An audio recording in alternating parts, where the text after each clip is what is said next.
The National AIDS Control Council representative Douglas Busiri says early sex and sexual violence contributes greatly to HIV infections. We realize that our journey towards this dream and this vision is being curtailed and threatened by certain driving forces that are not enabling us to close the tap on the infections.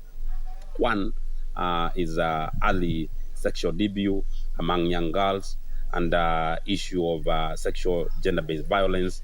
We are encouraging the local one to be vigilant in case there are people who are actually violating others' rights. I think they need to be brought to book, and we are going to work with, they can reach us as a National AIDS Control Council so that we help anyone who is being violated. Busiri says that in 2021, 42% of HIV infections occurred between people of age 15 and 24. We feel that this is these cases are too high, and they are affecting our young population, which is supposed to be the future generation of our country. The National AIDS Control Council is calling on stakeholders to cascade the information to their locality to help eliminate vices such as stigma to accelerate gains in the war against the epidemic. Jacqueline Malaria for Lunchtime News. Now, families in Goigwa in Thika area whose property went up in flames on Christmas have gotten some reprieve after they received 165,000 shillings from Kiambu County government. The 7 families which have been living in the cold have been urged to use the money to build some new houses.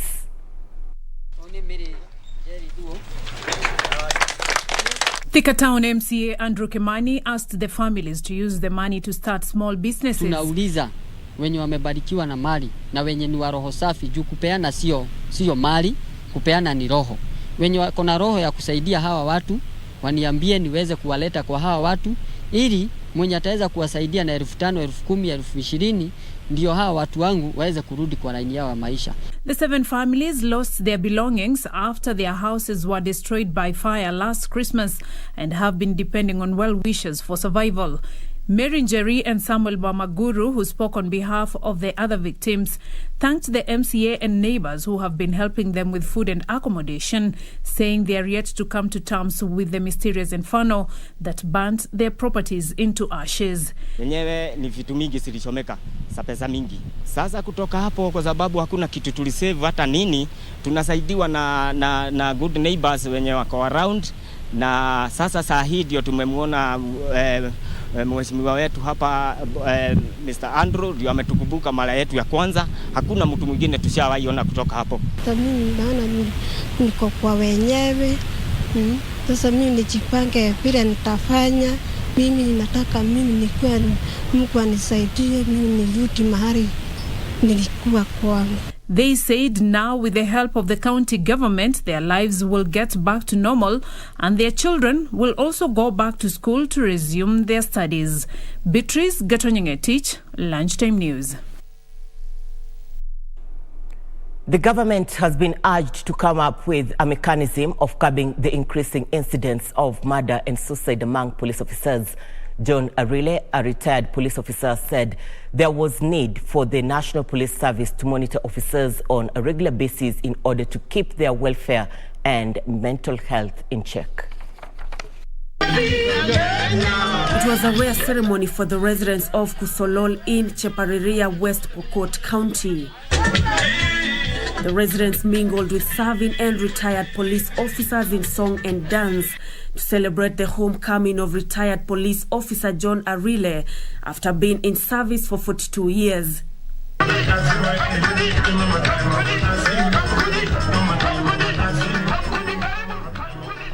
Some of the officers gracing the occasion came from as far as Kamukunji in Nairobi, where Arile once served. Arile was treated to a grand entrance where he marched to the venue of the ceremony as if inspecting a guard of honor. The cake to mark the ceremony was decorated in police colors with congratulatory messages written on.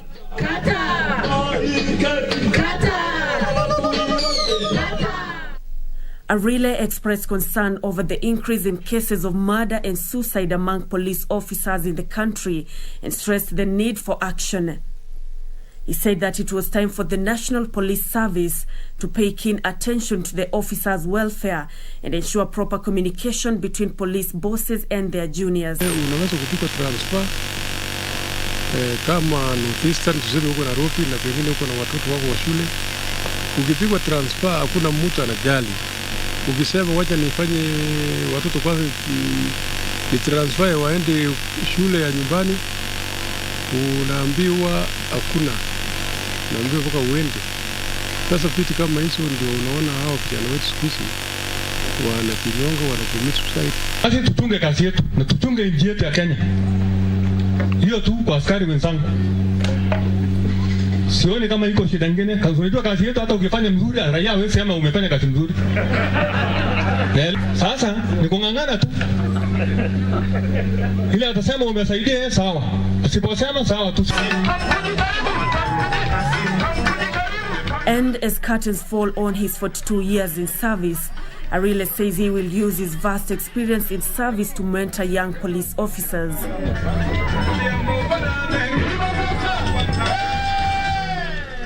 Nancy Okwari, Lunchtime News. The country's efforts to increase forest cover from the current 7% to 10% may not bear fruits if the continued use of firewood as the dominant cooking fuel in the rural areas is not mitigated.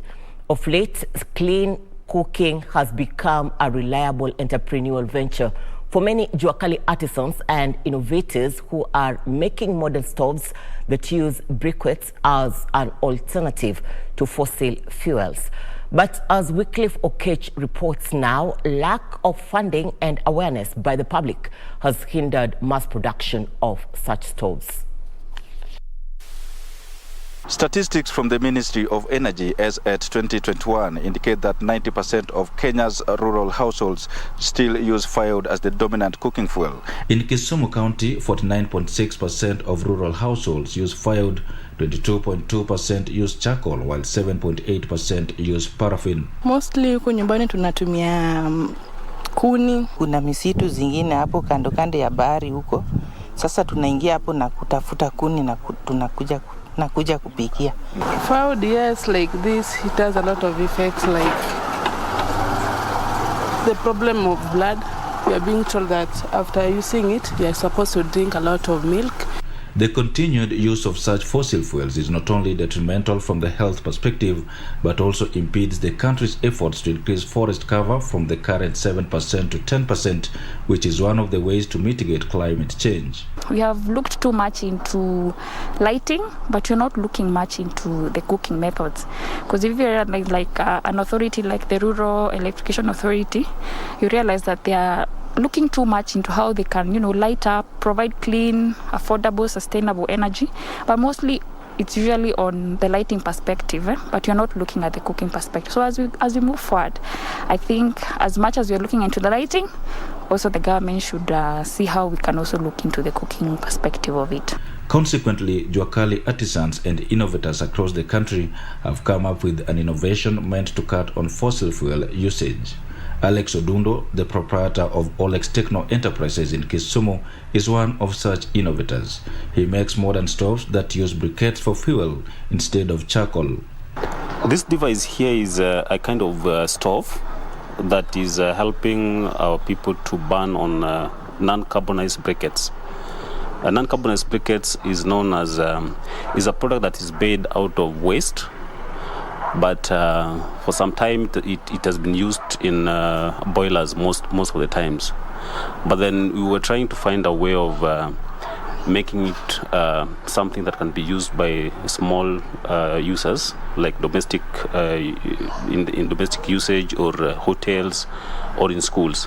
Alex says he has showcased the product to a number of potential buyers, some of whom have made a purchase while some remain skeptical, hence demotivating him from mass production. Okay, people are very positive about it, But now, for somebody to just pick up and start using it. And while Laban Okeo from the Kisumu County Energy Department maintains that 100 million shillings was allocated for enterprises in the current financial year, access to these funds remain unclear to many innovators.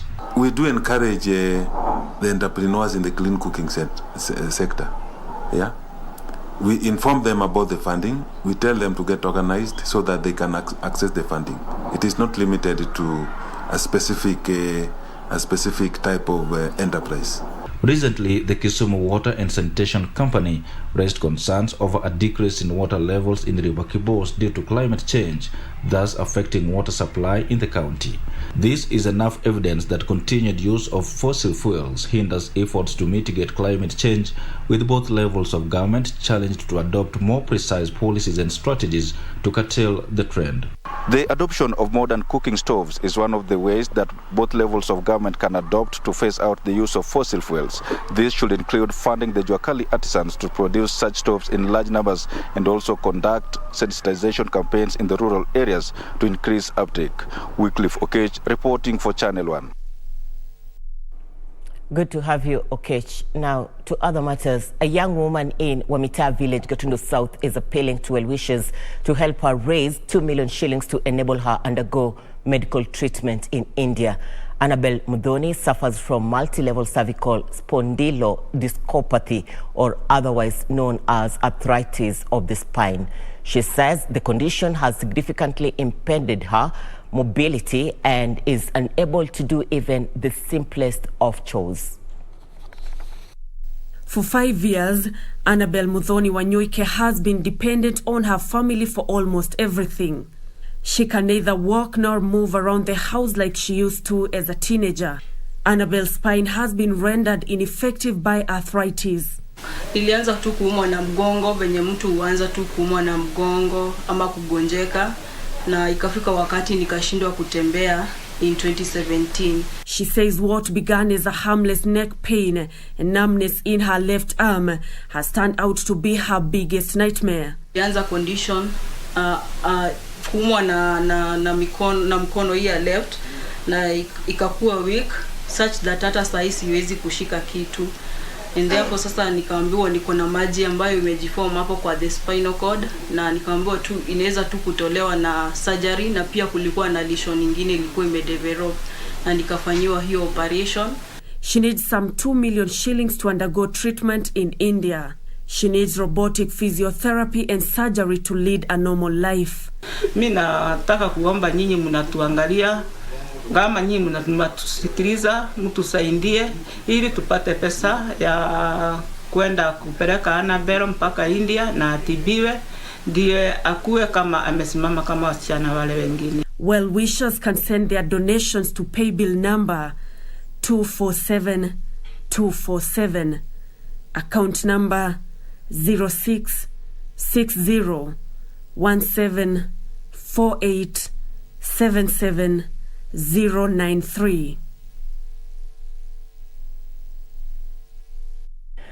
We wish nothing but the best for Annabel and the family. We are taking a short commercial break. We'll be back with more. Stay with us.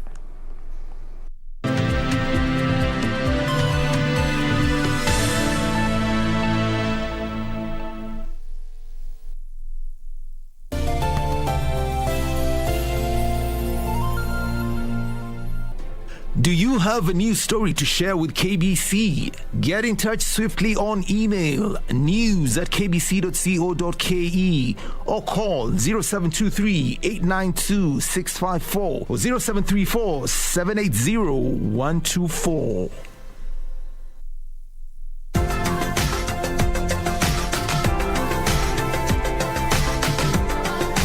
This week on Your Health, we take you to Nambale and share with you a journey that has seen hundreds of lives of children in the area saved courtesy of the 4-dose jab. Malaria has been a great burden in this part of the country, and it's one of the diseases that has led to deaths of under 5s, mostly pregnant women, because they are the group that is mostly affected by the seriousness of the disease. Huyu mtoto vile nilimzaa ako tofauti na wale watoto wenye nimezaanga nyuma. Tofauti yenye iko, huyu mtoto amepata hizo chanjo, imemsaidia sababu malaria sio sana apate.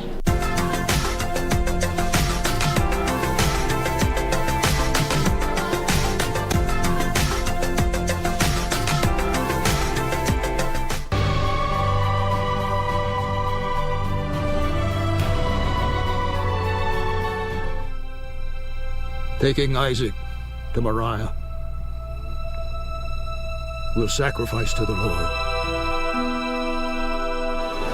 Father, why do we sacrifice? We sacrifice out of obedience. It's how we worship. My God! Have mercy, oh God! Where is the lamb for the burnt offering? The Lord will provide himself a lamb.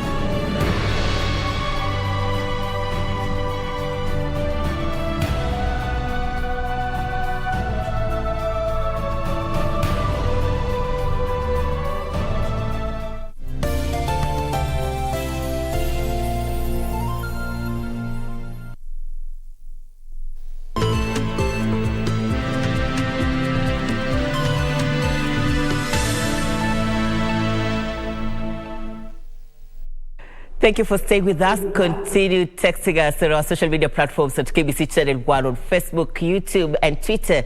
Indeed, we'd like to hear from you. Now, the Kenya National Union of Teachers, NAT, has moved to reassure its members and tutors who wish to enlist in the union that there is no cause for alarm in the union, as it has mended its frosty relations with the Teachers Service Commission, TSC.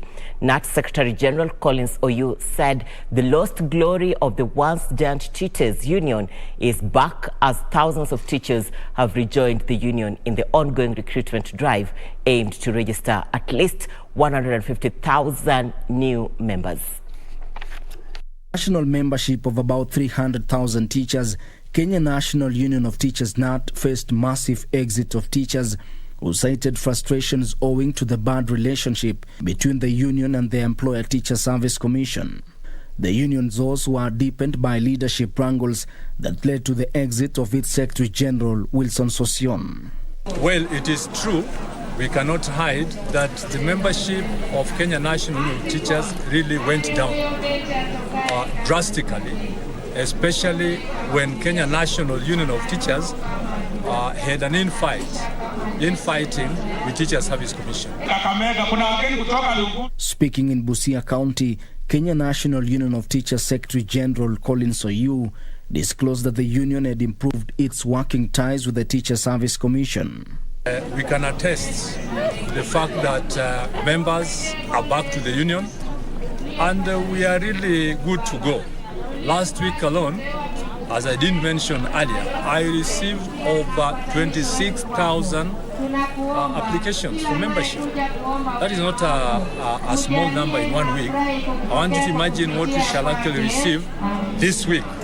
Days after the union rolled out a recruitment drive to increase its membership, Oyo said the union continues to receive more applications across the country and is working round the clock to bring the lost glory of the once giant tutors union. I expect that by around 5th of February, we shall be back to normal, because the 26,000 just came from three regions.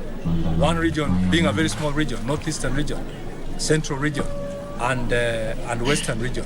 Nyanza has not forwarded forms. Rift Valley has not done it. Our coast has not. And I know when they all present their forms, we shall hit over 150,000 in membership. Ben Chumba, Lunchtime News. Deputy President William Ruto has called for a peaceful election in the coming general election this August 9th. Speaking in Rironi Church in Kembu County, the DP further asked Kenyans to exercise their democratic rights and elect leaders who are keen to serve them.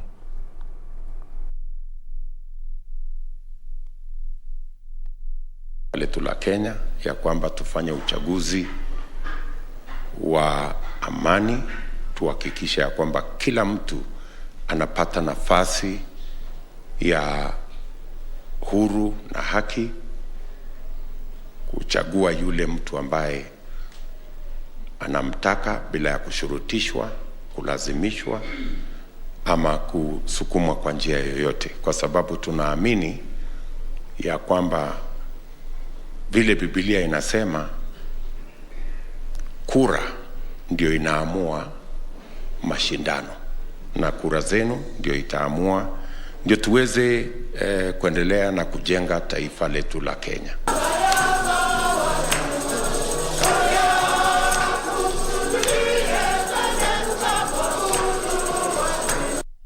Immediate former Rift Valley Commissioner George Natembeya officially launched his gubernatorial bid in Trans Nzoia County. Speaking in Kenyatta Stadium, Trans Nzoia County, Natembeya vowed to address historical land injustices and steer development in the county. Kenyatta Stadium, Trans Nzoia County, was characterized by heightened political activities as former Rift Valley Regional Commissioner George Natembeya officially launched his gubernatorial bid.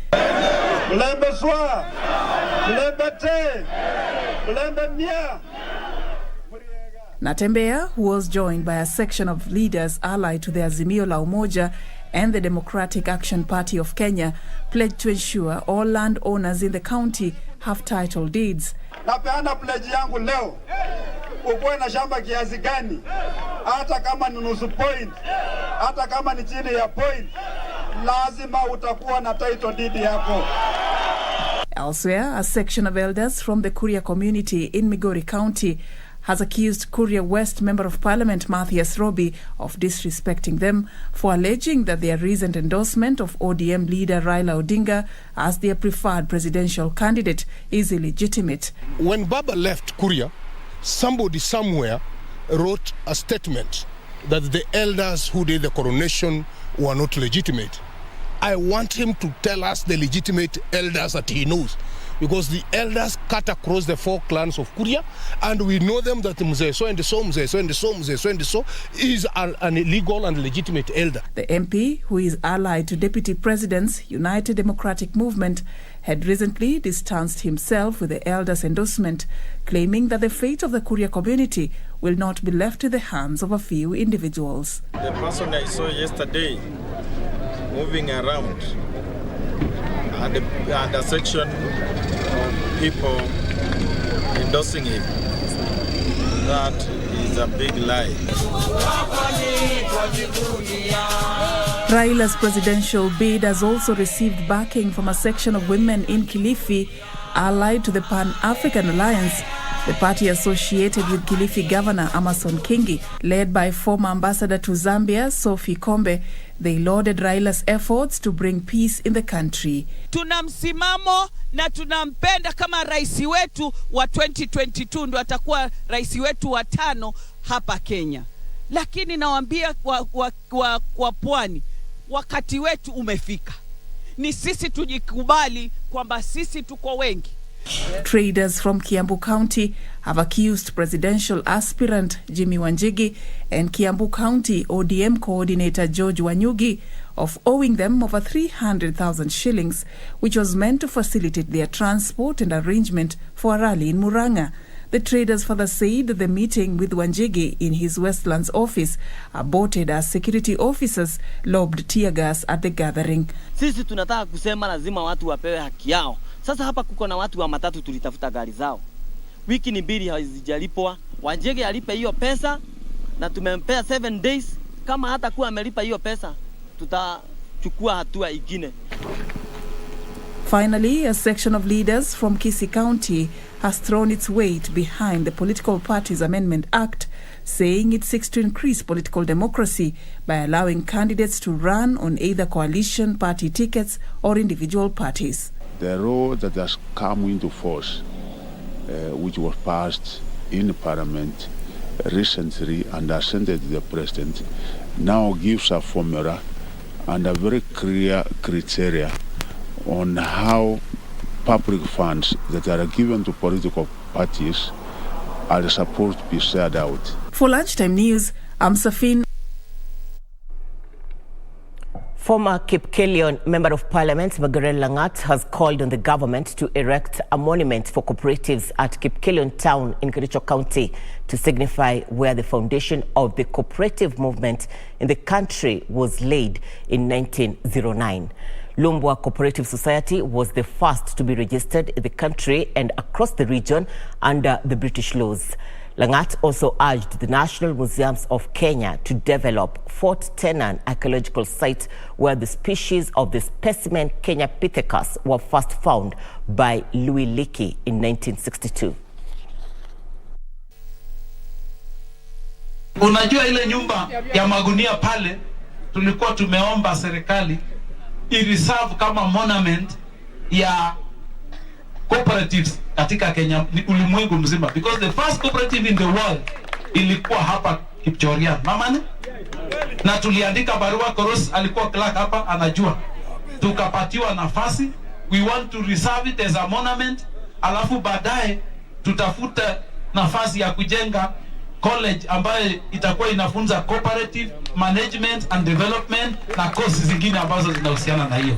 We are going to make sure that National Museums of Kenya develops the Fort Tenan archaeological site ili iweze kuleta tourists wengi tuweze kushughulika na mambo ya hawa.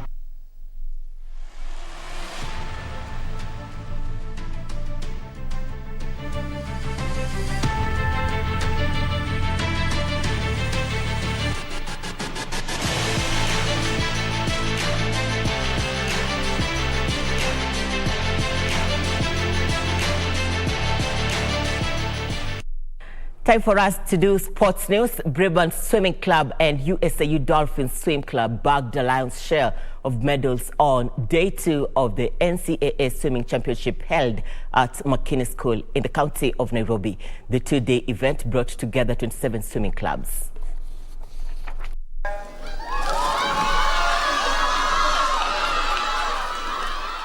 Kamotho Christine from Otter Swimming Club won the girls 12 to 13 years 200 meters butterfly ahead of Makhari Haila and Eliana Nzioki, who came in second and third respectively. I feel good, I feel happy because it's the only thing that helps you is obedience and discipline. My goal is to go for the Olympics and swim for Kenya, and my other goal is to be the best swimmer in Kenya and in the world. I started swimming when I was around 2 years old. I feel excited and proud of myself. Yes, and I also need to make better times. Van Brussel won the boys 10 to 11 years 100 meters individual medley ahead of Jason Kamau and Leroy Gitai, who completed the top 3 positions. It's been a good event so far in the second day.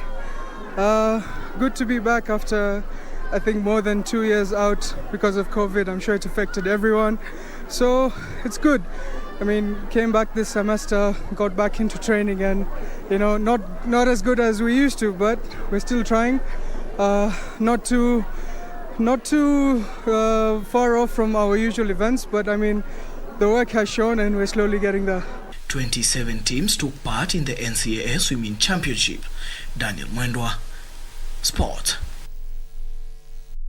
Teenager Dango Ouattara scored the only goal and was sent off as Burkina Faso surprised Tunisia to reach the Africa Cup of Nations semi-finals. Host Indomitable Lions of Cameroon also advanced to the last 4 after humbling Gambia 2-0.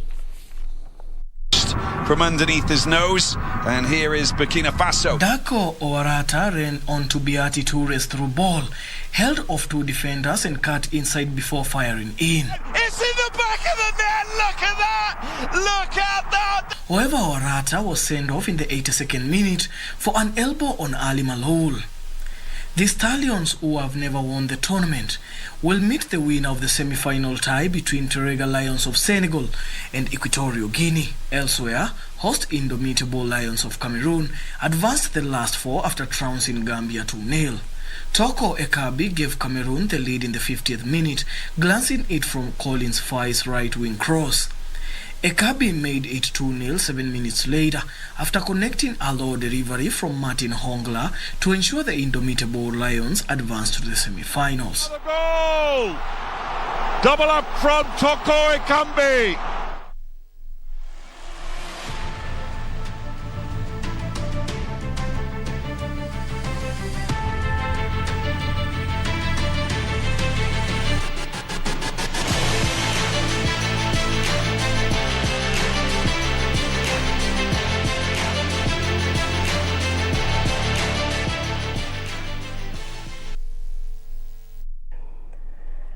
We have come to the close of Channel 1 Lunchtime News. Thank you so much for your company. A recap: the former Prime Minister Raila Odinga is this afternoon leading a delegation in Dagoretti South together with other leaders allied to the Azimio la Umoja, and he is with my colleague Yusuf Farah. Be sure to join him in our subsequent bulletins at 7 and 9 with a complete news item on what has transpired today. This as the Azimio la Umoja visits several parts in the county of Nairobi. Now, quick acknowledgements for those who have been part and parcel of this bulletin. Simon Gatanga, you said you've been watching KBC Channel 1. And Mwenda Dennis, you're saying you're watching from the county of Machakos. Eric Atemba, you're saying you're watching KBC Channel 1 from Embakasi here in the county of Nairobi. Your feedback always appreciated. My name is Irene Mchuma Odim. On sign language interpretation, we have Byron Abuli. On behalf of the entire team, good afternoon.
I always wanted to do things differently, in the sense I wanted to have my own space. I wanted to make a mark, and I wanted to make sure that people know I'm here to create this legacy. So I was working side by side. So majority of the time, I didn't even know what was going on.